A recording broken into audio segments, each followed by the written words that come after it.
Hello children, good morning. This is Kameshwari. Welcome to video lecture classes. In the last video, I explained you the lesson New Kings and Kingdoms. That was not completed. In the medieval period, between the 700 to 1750, so many kings emerged, new kingdoms in our India. Not only the Kshatriya clan, non-Kshatriya clan people also established the kingdoms in our India. How did they establish the new kingdoms in our India? In the last classes, I explained you the Rashtrakutas.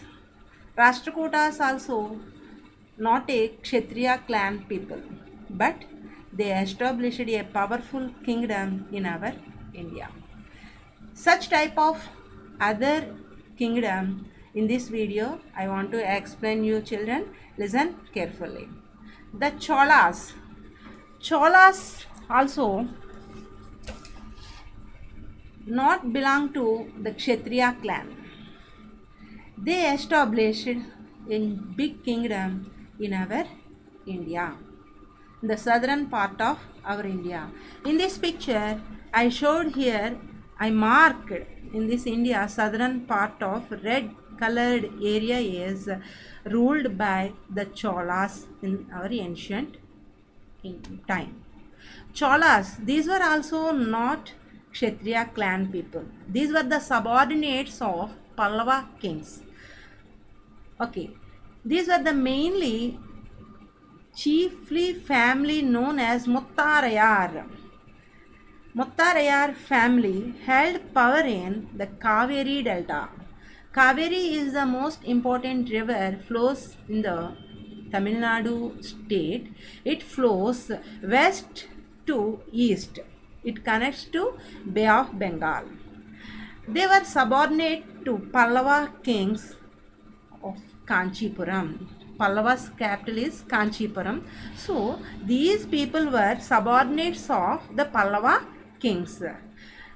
Vijayalaya established the Chola kingdom in our India. Vijayalaya, who belonged to the ancient chief family of Cholas from Orayur. He captured the delta from the Muttayar in the middle of the 9th century. In the 9th century, he captured the delta area from the Muttayar family. So, he established the Cholas kingdom. After that, he built the town of Tanjavur. At Tanjavur, he constructed Brodishwara temple. It was world famous temple in our India. Tanjavur and a temple for goddesses Nishumbashudini. Another one temple, Nishumbashudini temple, is also constructed by the Vijayalaya. After Vijayalaya, Rajendra came to the kingdom. Rajendra, the successor of the Vijayalaya, he captured the neighboring areas of the Chola's kingdom. He expanded his kingdom and his power also. That's why you considered Rajendra I is the most powerful Chola ruler. He became a king in the year of 985 AD. He expanded control over the most of the areas. Pandyas, Pallavas were ruling the neighboring areas of the Cholas. He fought to them and he expanded his kingdom. After his son Rajendra I is coming. Okay. He also reorganized and the administration of the empire. Who reorganized? Rajaraja I reorganized the administration of the empire. After the Rajaraja Rajaraja's son Rajendra I continued his policies and even raided the Ganga valley. He also followed the policies of his father Rajaraja I. He captured the Sri Lanka and some places of Southeast Asia, and he developed a navy for these expeditions. Navy was developed in the time of Rajaraja's son Rajendra I.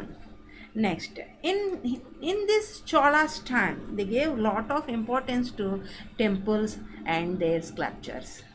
Splendid temples and bronze sculptures. In Chola's time, they constructed the big temples of Tanjavur and Gangaikonda Cholapuram. Rajaraja constructed the temples at Tanjavur, and Rajendra I constructed some of the temples in Gangaikonda Cholapuram. So these were built by Rajaraja and Rajendra. They gave a lot of importance to splendid temples and bronze sculptures. They gave the lot of importance temples. Some of the temples were constructed by the Rajaraja and Rajendra also.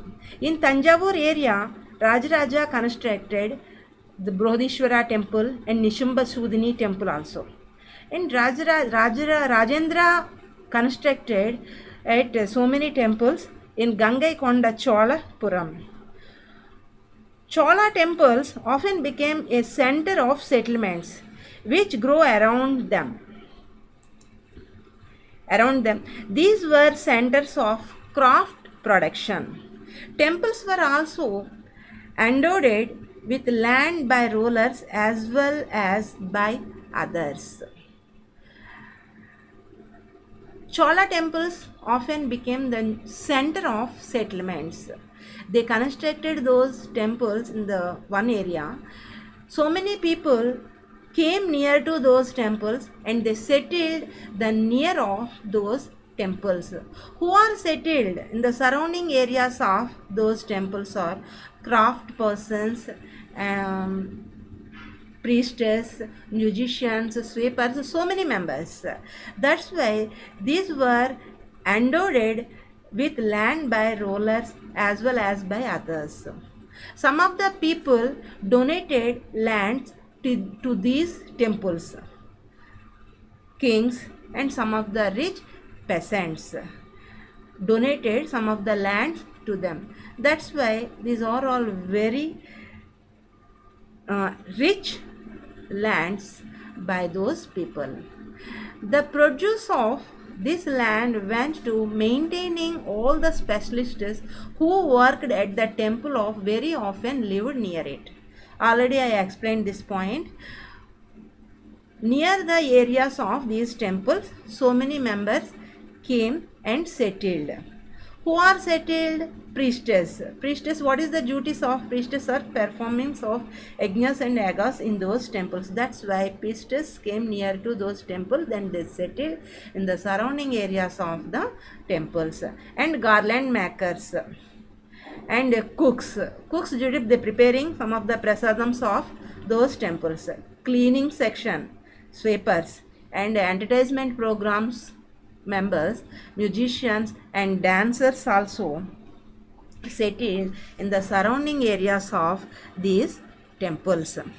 In other words, temples were not only the places of worship, they were the hub of economic and social and cultural life as well. These were based on these temples, so many members survive happily. That's why these temples, the hub of economic, social and cultural life as well. While most images were of deities, sometimes images were made of devotees also prepared by those some of the people. Chola bronze images are considered amongst the finest in the world. It occupies the best place in our world. Here one bronze sculpture is given. It is decorated to find out how these images were made, and let us discuss briefly in the lesson 6th. Okay children, have you understood? Next video I will explain how the Cholas give the importance to agriculture and irrigation. Meet you in the next video. Thank you. Bye.